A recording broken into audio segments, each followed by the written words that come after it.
Welcome to the Game Before the Money podcast, celebrating pro and college football history.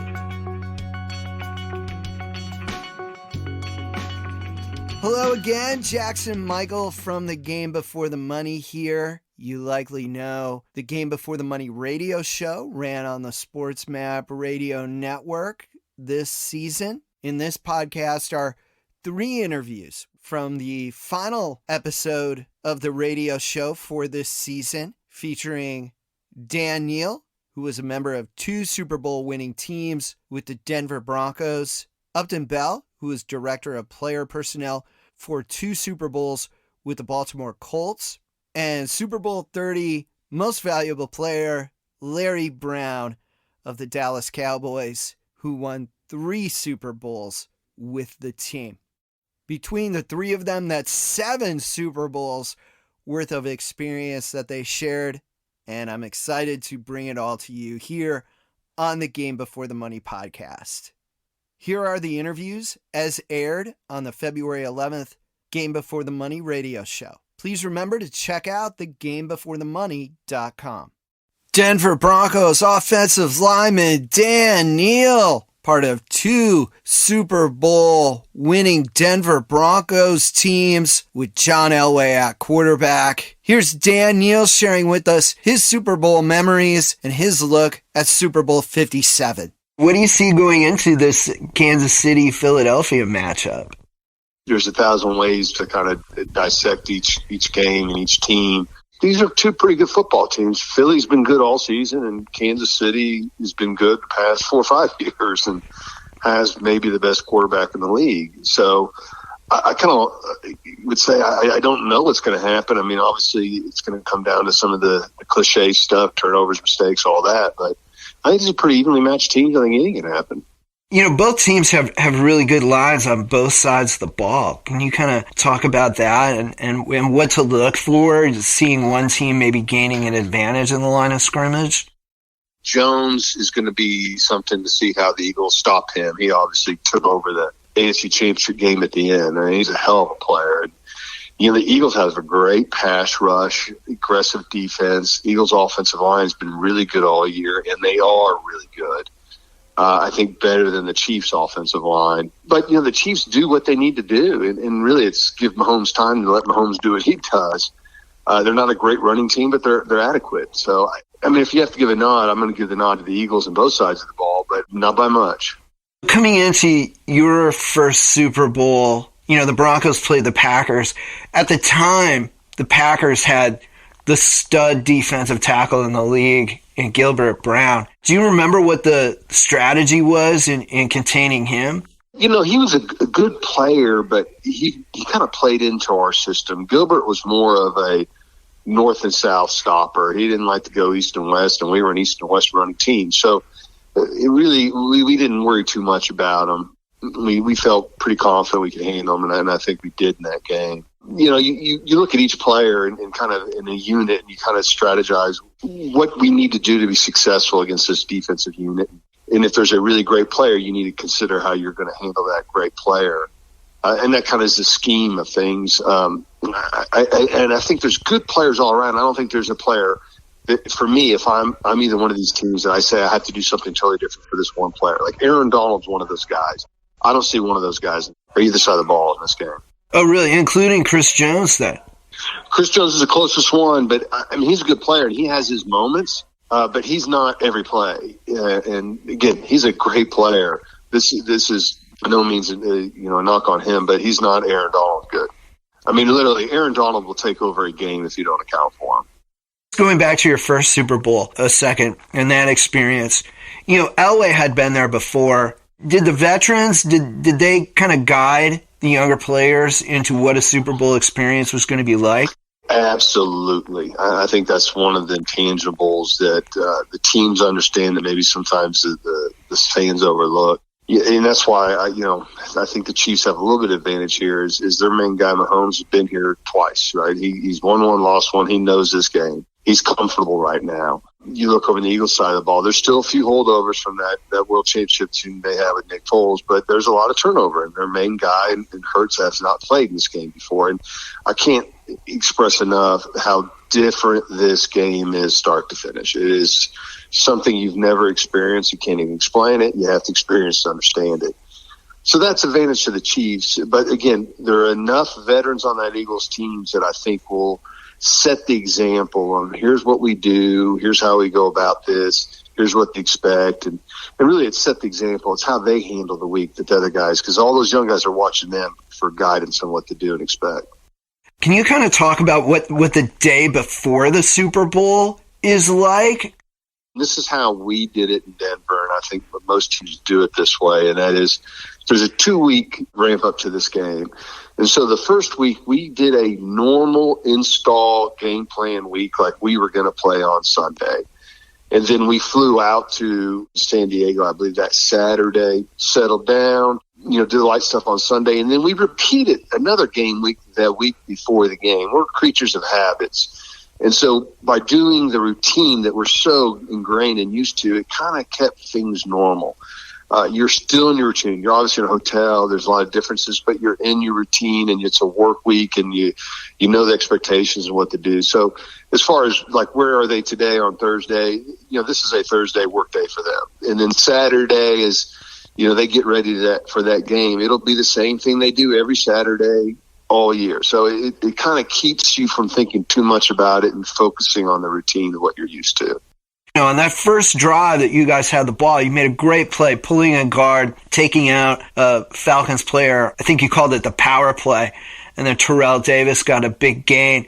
How important is that to get a play like that under your belt early in the game? Oh, I think anything's positive. You always hear about, all right, we're going to start with these high percentage passes for the quarterback, get them in the rhythm.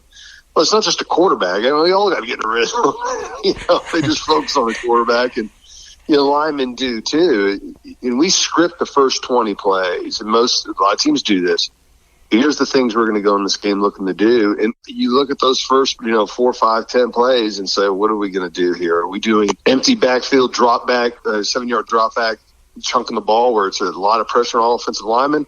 Or are we running the ball? Are we doing play action, things that we like? So, yeah, you got to get in the flow too. And a lot of times that first 20 is those type of plays, high percentage, get in the flow for everybody. And again, it comes down to cliches, but in this type of game and really big games, it's, getting some points on that first drive is so critical. And you guys control the line of scrimmage against Atlanta. Do you guys do that as a group? Is it individual matchups? How did that play out? That's the thing about a good offensive line. There are no individual matchups. The 5 guys work together, and you try to double team as many of those guys as you can, even if it's for part of the play. So, sometimes a guy will have 2 different double teams, but he's helping 2 different guys. So it's a matter of how well we're kind of scheming here and controlling the line of scrimmage. Look, you could talk football all day long and talk about throwing the ball and, completion percentage and touchdowns, all that junk. If you go talk to a football coach and ask him what are the 2 most important things going to a football game, he'll tell you, stop the run, run the football. You got to do those 2 things. Really hard to win if you can't do either of those. And so both teams are really trying to take away that from each other. And we were able to establish a running game. I know Terrell had over 100 yards that day. That was important. John had a big day as well. John, I think, was MVP of the game, but Terrell, he wouldn't have been MVP without the 100 yards out of Terrell. That enabled him to throw the ball. So I always look for that. Who can get the ball going on the ground or who can stop it? That's big. Obviously, winning is the best part of the Super Bowl experience, but what stands out to you when you think back to those, like a great moment, either on or off the field? There's kind of 2 different things that I remember about the Super Bowl. The moment was afterwards holding the Lombardi Trophy. I've never touched it since, but holding it on the field after the game, and, that was pretty cool. Not everyone gets to do that, so I was very, very appreciative of that. That was the positive. Like I said, it's a different game. And what I mean by that is just, you go warm up, then you go back into the locker room, and then you have to wait an hour before you go back on it's everything's all screwed up, and you don't really understand it. And it kind of hit me that this was a different game than we were doing our warm ups, and then we're walking in the locker room, and in my way to the locker room was Kiss and all their makeup and glory. I'm like, this is, get the hell out of my way, 1, 2, what the hell's going on? They were doing like one of the shows. There's like 30 different bands playing that day. But anyway, that's your realization. This is a completely different game, and your timing's all screwed up. You're sitting around. It really, and that's where the veterans were great. The veterans would say, "Guys, it's going to be 45 minutes. Relax, we got time." Because normally it's 10 minutes, but today it's 45. So that all that plays a part. I guess the halftime would have been a half an hour rather than 15 minutes. Yeah, it's forever, and that's exactly what happens. The coaches will say it, but the players, the Elways, relax, take your seat here. We got a lot of time, keep loosen up, keep stretch, and that's who handles those differences. Because remember, going into this game, for us it was, I think it's the 19th or 20th game of the season. So the other, 18 or 19, we did it a certain way. Well, now we're doing it differently in a really big game. And the fact that half the world or most of the world's watching you goes across your mind. So you kind of try to keep yourself relaxed and in your zone and understanding this is a regular game surrounded by a bunch of irregularities. Well, Dan, thanks so much. Is there anything else that you think is important to convey about the Super Bowl?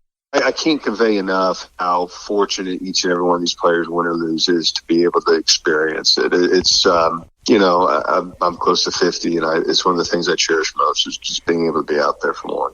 That's Dan Neal, a member of 2 Super Bowl winning Denver Broncos teams, started in the Super Bowl, hoisted the Lombardi Trophy, letting us know just how special of an opportunity it is just to play in that game, but also letting us know just how different that game is because of all the activities surrounding the game. Colts executive Upton Bell is going to talk about that some too here in a minute. I'm Jackson Michael. This is The Game Before the Money. Visit thegamebeforethemoney.com and check out the Game Before the Money podcast.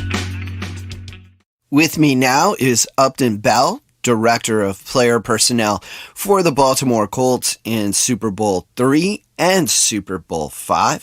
His father, Burt Bell, founded the Philadelphia Eagles. He's got some great insight and stories to share with us. Let me start, before I get into my prediction and stuff, try and give you and your audience a look at what preparing for a Super Bowl is like and what the day of the game is like, Michael. I was involved in 2 Super Bowls. The one that we famously lost against the Jets in 1968, and then the one in 70 called the Blooper Bowl when we came back and beat Dallas.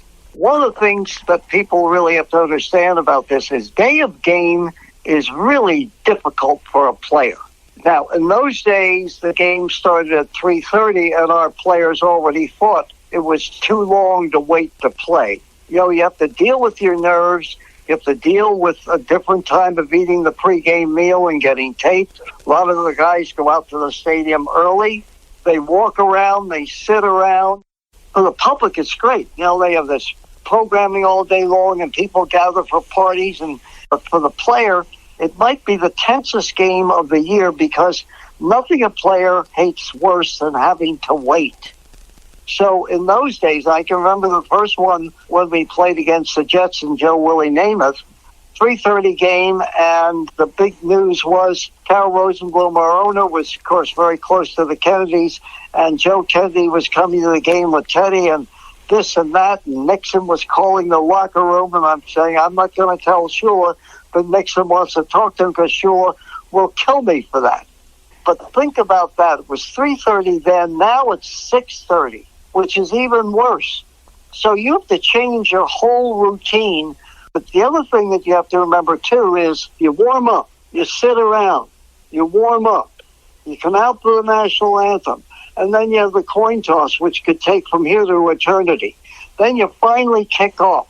You play the first half. At the end of the first half, instead of being the normal 15 minutes, it's almost a half an hour. You've just finished a very tough first half, and now you go in and you're sitting in your locker room for essentially a half an hour. Then you come back out again, and you try to re-warm yourself up again. Not easy. Do you think that experience with the Colts helped both Shula and Chuck Noll guide both the Dolphins and Steelers to Super Bowl victories? Absolutely. I talked to Shula about it. And remember, Shula was only, for Super Bowl III against the Jets, Shula was only 36 years old. They talk about the young coaches today, and everything's changed completely. But when you're at 36, in spite of all the football that you've either played or coached, you're still 36. And I can remember it before the Jets game. I remember saying to Shula, I said, I hope we are taking this game seriously. I know I'm looking at the film, it looks like the Jets have no chance against us. I said, but, this is the worst thing that could happen. I don't think, Michael, that he could ever convince our players how serious the Jets really were. Not only in Namath and Sauer and Maynard, but they had a great running game. I think that we were lulled into complacency, and then it was too late by that time in the game. So I think there were many lessons that Shula learned. And certainly the one about managing your team during the week. Namath was giving interviews at the swimming pool and threatening our guys. I mean, Namath was loose like he was Broadway Joe. Our guys just said, this is just another big loud mouth. And, of course, they learned differently. So what is your perspective? What is your take on this Super Bowl? I think it will be decided by 3 points. I don't think it's going to be a blowout on either side. I'm looking at it as I would as like a personnel director. And what I see is with the Eagles, both their offensive and defensive lines, where I believe the game is always won and lost, is really superior. There isn't a weak link on that offensive or defensive line. I think their running backs are really good. Look at all the yardage that was this year gained by their running backs.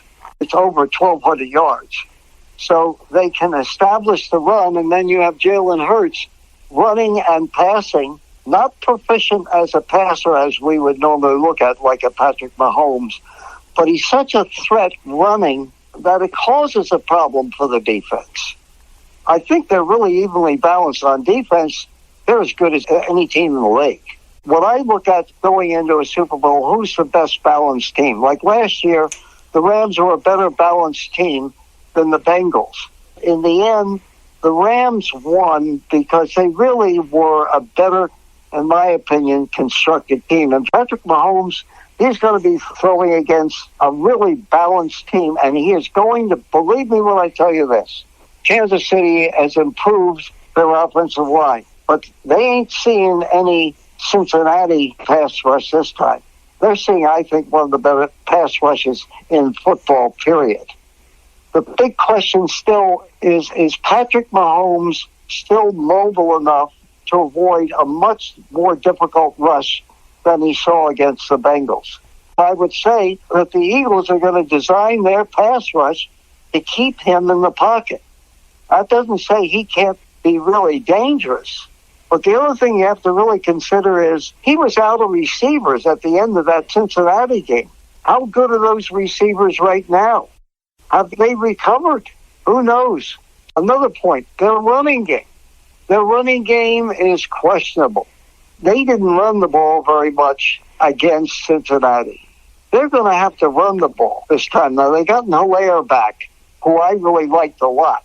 He's very shifty. He can catch the ball. He can do a lot of things. How well he's recovered from his injuries, we really don't know. So there are a lot of ifs on Kansas City's side. And I know you have to say they've been there before. They've appeared 3 times. Even though the odds are very, very close, I think most people will pick Kansas City because of their experience of being there before and Mahomes. I don't feel that way. Okay. And that's where we differ, because I see this as more of the Broncos-Panthers kind of Super Bowl matchup. You see it differently. That doesn't mean I'll be right, but I'm looking at strictly in personnel matchups. Now, that doesn't totally account for Mahomes can be the miracle worker. That doesn't totally account for the idea that Jalen Hurts could turn out to be a pumpkin in this game. Although in the Eagles' case, they don't totally rely on him. Whereas in the Chiefs' case, Mahomes has got to have a good day. In the Eagles' case, all the pressure isn't on Jalen Hurts. If you're just asking me as a personnel director and a general manager and somebody who really watches the line play, which to me is the biggest indicator, then I would say to you, realistically, that the Eagles should win the game. Upton, with you, your dad founded the Eagles. What do you think it would mean to him to see the Eagles in the Super Bowl? Think about the day he died, which was in 1959, a hot October day. If you're going to go out in life, wouldn't you like to go out watching the two teams that you owned at one time, the Eagles that you founded, and the Pittsburgh Steelers, when you sold your Eagles to keep them going, and you end up equal partners with Art Rooney and the Steelers? Those two teams played that day. And on that day, just as Tommy McDonald was crossing the goal line with a touchdown pass from Norman Van Brocklin to win the game for the Eagles, at that moment, Burt Bell dropped dead. And you're saying to yourself, people won't believe this. It's fiction. Can't be. But it was. So I think even though he's commissioner and he never outwardly rooted for the Eagles and he never said anything to us, he had to be happy about that. You know, he gave every nickel he ever had. He actually went broke doing it. My mother saved it for him by giving him the money to buy it and, of course, keeping us going at the time. So I think in his heart he would be extremely happy for what happened to that franchise. And understanding that if he had lived 3 more days, you'd be sitting in the Eagles booth with me because he had made a deal to buy the team and quietly retire and back the old team that he loved. As I did this week, an interesting piece for ABC News in Philadelphia.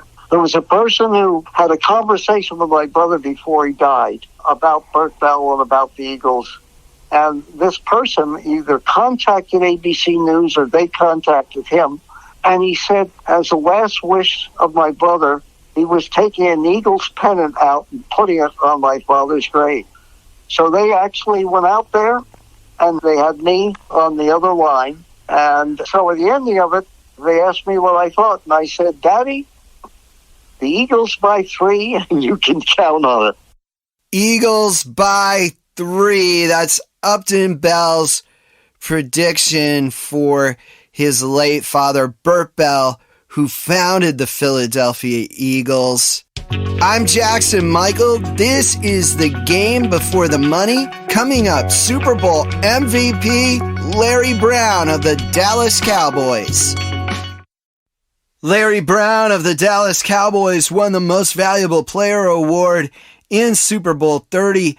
The Cowboys defeated the Pittsburgh Steelers 27-17. Larry Brown had 2 interceptions in the second half, including one in the fourth quarter when the Steelers were driving and only trailing by 3 points.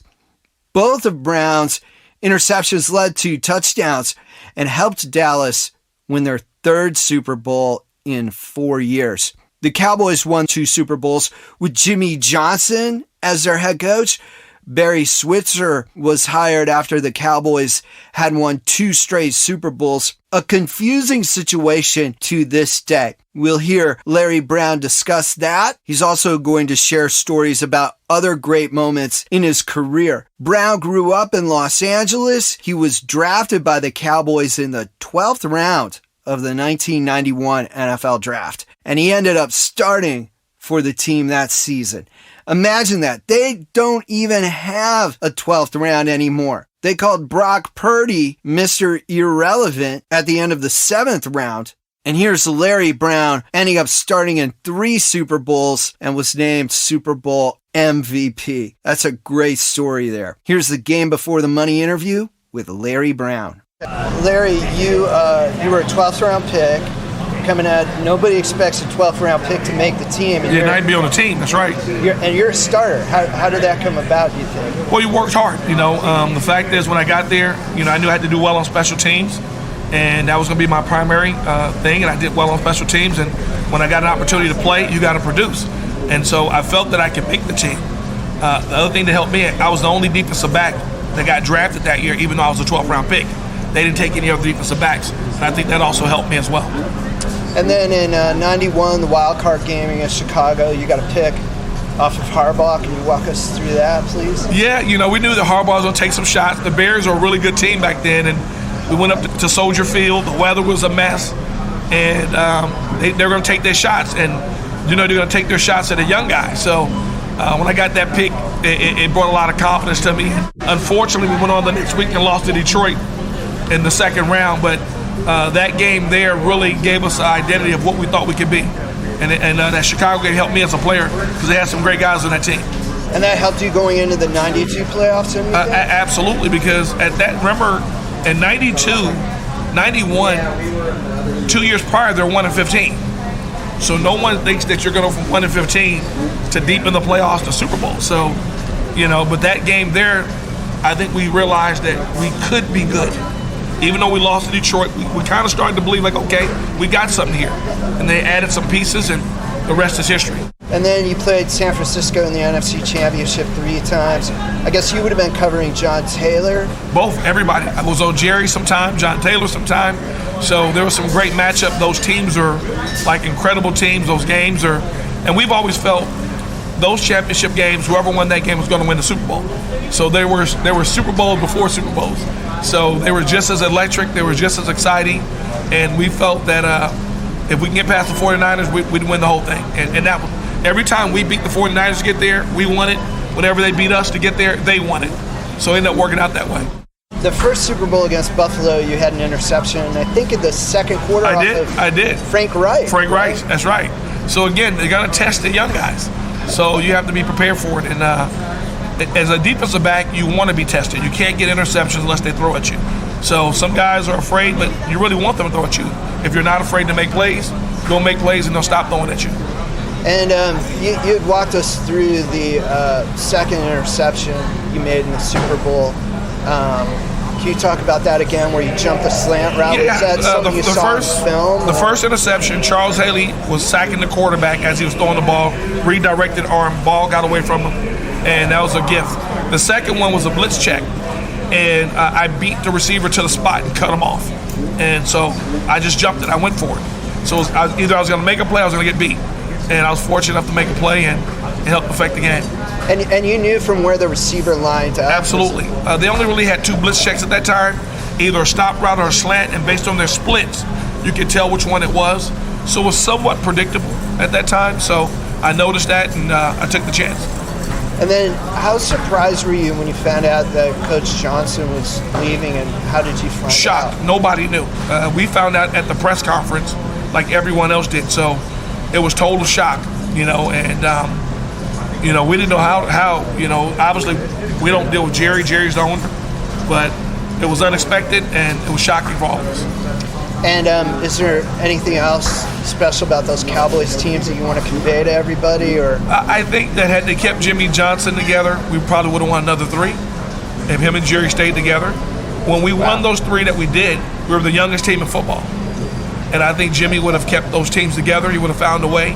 And I think when Mr. Jones came in and kind of started running things, he slowly tore those teams apart. But I think Jimmy would have found a way to keep everybody together. And do you guys keep in touch now still? We're still friends. Everybody's gotten kids. We're all Al Bundys, married with children now.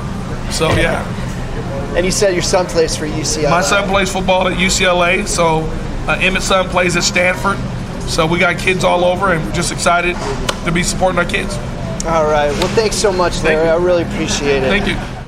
All right. A lot of great stuff in that interview, and I really appreciate the time Larry Brown gave me. He was going from one venue to another when we spoke, so special thanks to him and his team at Corona. About that Cowboys coaching change, that's something that's really overlooked about those Cowboys. They still made 2 straight NFC championships, and won a Super Bowl after that abrupt coaching change. Here's what's overlooked. Players have to adjust to new coaches. And in the case of Johnson and Switzer, they had two drastically different leadership styles. And the Cowboys were able to adjust to that. They were that good, and most of all, that committed to winning. If you could imagine a boss you've had great success with all of a sudden leaves, and then someone else comes in with a completely different approach to the business, that's a really difficult adjustment. I'm not sure how many teams, how many groups of individuals could have stayed performing at that high of a level with both a huge change and distractions surrounding the shift from Jimmy Johnson to Barry Switzer. You can hear more about that from Larry Brown's teammate, Chad Hennings, on the Game Before the Money podcast. That is on episode number 37 of the Game Before the Money podcast. Thank you for listening to this episode of the Game Before the Money podcast. Special thanks to Dan Neal, Upton Bell, and Larry Brown. Future podcast episodes include interviews with Randy Cross, Dermani Dawson, Joe DeLamiere, and Jerry Kramer. Transcriptions of some podcasts are available at thegamebeforethemoney.com and powered by our transcription partner Sonix, S-O-N-I-X. Visit sonix.ai to learn more about their automated transcription services.